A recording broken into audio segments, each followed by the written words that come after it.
ನಮಸ್ಕಾರ. ಆನ್ಮೇಲ್ ತಾಲೂಕು ಕುರುಕಳಿಯಿಂದ ಮಾತಾಡೋದು ನಾನು.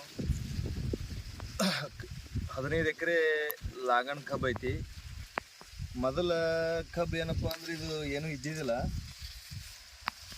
ಆ ನಂತರ ಏನದ ಲ್ಯಾಂಡ್ ಪವರ್, ಯೂರಿಯಾ 19 ಇವೆಲ್ಲ ಮಿಕ್ಸ್ ಮಾಡಿ ಹಾಕೊಂಡು ಬಳಕ ಕಬ್ಬು ಈ ರೀತಿ ಹೈಟ್ ಆಗ್ಯದ, ಮರಿಗಳ ಸಂಖ್ಯೆ ಹೆಚ್ಚಾಗ್ಯದ.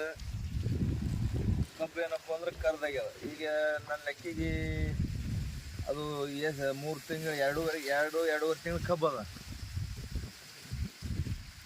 ಮುಂದಿನ ರೈತರಿಗೂ ಏನದ ಇದು ಹಾಕೊಂಡ್ರೆ ಚಲೋ ಅಂತೇಳಿ ಹೇಳ್ತಾರೆ. ಕೆಲಸ ಏನದ ರಿಸಲ್ಟ್ ಚಲೋ ಅದ. ಏನು ಮಾಸ್ಟ್ರ್ ಮತ್ತು ಲ್ಯಾಂಡ್ ಪವರ್ ಇವೆರಡು ಪ್ರತಿ ಎಕರೆ ಎಕರೆಕ್ಕೆ